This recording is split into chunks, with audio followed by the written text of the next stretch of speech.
God knows from my own experience that may be true. But there are certain things that you could implement into your lifestyle of relationships that will render you to have more effective relationships on those terms. And there are some things you need to create these moments to communicate, to express your love, to express your interest. And yes, you may feel like by me doing what I do, getting up every morning, because I've heard this from men, so I'm giving you just both perspectives, ladies and gentlemen. I've heard from people, well, my wife don't understand. When I get up every morning and I clock in at work, I'm showing you that I love you. When I bring home my check and we're dividing and taking care of the responsibility of the household and I'm doing all that I'm supposed to do, I'm showing you that I love you. When I'm doing what I'm supposed to do for my kids and, you know, I'm showing you in every way possible that I love you. You know, when there's things, special things that you ask me to do, or special things that you ask me for, and I may not give it to you right away, but I show you that I have not forgotten and I'm bringing it to you. I'm showing you, yes, and it's crazy how the mentality of men equates love to things, but more so, women don't just want the things, they want that verbal communication. They want that vein of communication that says, you know what, beyond the things that I do, beyond what we have and what we don't have. Because in some cases, some of these men, y'all just excuse my expression, I'm not being away, but some of these men don't even have anything to offer, truthfully. And that's not to say that they never did, because sometimes life will throw some stuff at you and you're in a different place where you're not the provider as big as you were before or whatever. So the door now is open where other avenues of your relationship should be tightened, because it's a hard thing to be in a relationship with a woman who is doing well and don't really need your assistance in certain areas. So what is that to say? And that's like a major epidemic going on right now for the women who are doing well for themselves and can't get a man or can't have a stable relationship.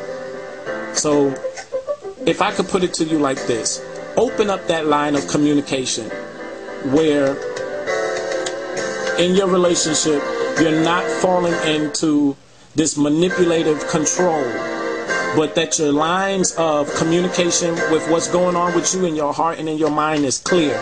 And depending on the person that you're in relationship, sometimes that may not be easy. And that's right there an area where you should begin to question yourself if you need to end that relationship or get further help. If you're dealing with somebody that you can't never get through to, and there's relationships that are like that, that need further help. And sometimes it's help that the individual needs that you can't even give them. So sometimes we can't even play that rescue ranger that we so badly want to be, that we hope that we're that person that helps them get that breakthrough because we're in relationship with them and we love them so much. Sometimes it's not your place. But sometimes, you know, the vehicle, there's several other vehicles, professional help, counseling, and prayer. So work one of them avenues until that breakthrough comes. And also this surrogatry with your sons. Again, it says that some are experiencing this intimate relationship with their sons without experiencing conflicts that she might have with the man that she can't manipulate or control. So this is to the mothers who are in this surrogatry husbandry with their sons. Yes, it's good because, you know, once again, women want that sense of communication and belonging, or to be heard, to be understood, and they don't have that conflict with their sons in most cases, where the son is going to refuse what they say. Usually the son can sympathize in some ways with their mom and just only desire to see the best for their mother, and will be willing to fight for their mom and to, you know, do or to in some way make what their mom wants happen. And sadly to say, that's not their place. And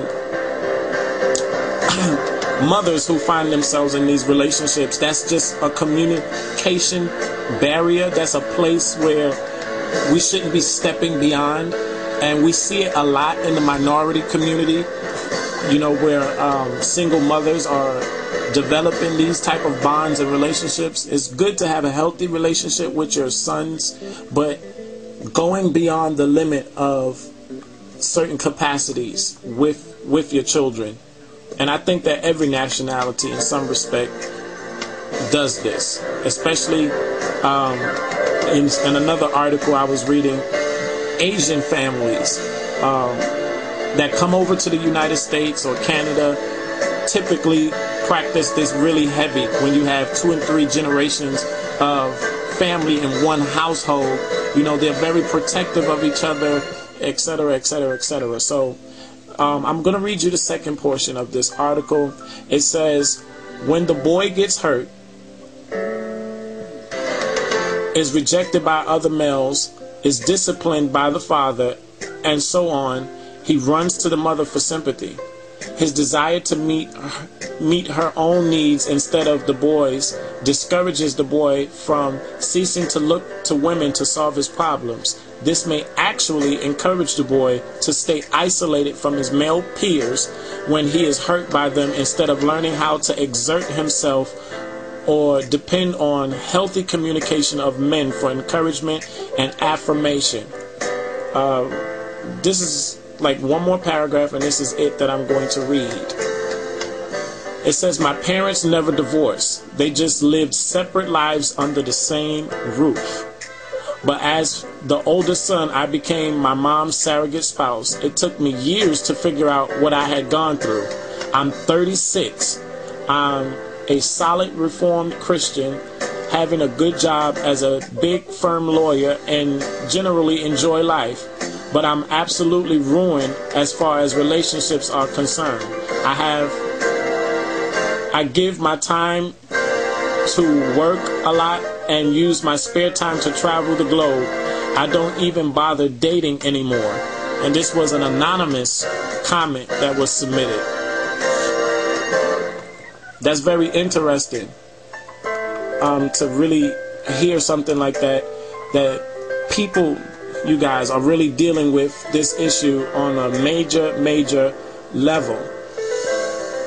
And you can't help what has already happened. Sometimes we do grow up and realize that there are issues that we face in our families, in our household, that we didn't realize we participated in. So with that being said, for those who understand that they need the help, get yourself into a setting of counseling, group counseling, where you can kind of address some of these issues. And it's always healthy. You know, I didn't think like this a few years ago, but it's always healthy to see other people who are going through your same issue and who are going through your same problem. Or matter of fact, you may not even want to go to counseling. You may wind up creating a social group on your own with other people who are going through what you're going through, and just talk to some people, communicate with some people, network with some people who are facing or have gone through the same problem that you're dealing with, and allow their testimony to minister to you, to, you know, give you advice, to spark a plug, you know, give direction to a light on how you could handle your own situation that you're facing. And with that, you may be able to move forward and achieve the types of relationship and have the type of relationship that's more appropriate with your mom, and that may land you in a better state of relationship with anyone that you're trying to interact with in a marriage or as a mate. So with that being said, I hope I really touched. I'm quite sure that we'll be doing another follow-up of this, because there's some more stuff that I want to touch. I just wanted to give you guys just a little bit more. So you guys email me with your questions. You can email me directly at themichaellondonshow@gmail.com. You can hit me up on Twitter, www.twitter.com/MichaelLondonTV. Please, you guys, visit and join my website, www.michaellondon.webs.com. and my blog, You can follow my blog, www.themichaellondonshow.wordpress.com. Thank you for listening. Remember, this is Michael London Radio, and we're more than just talk.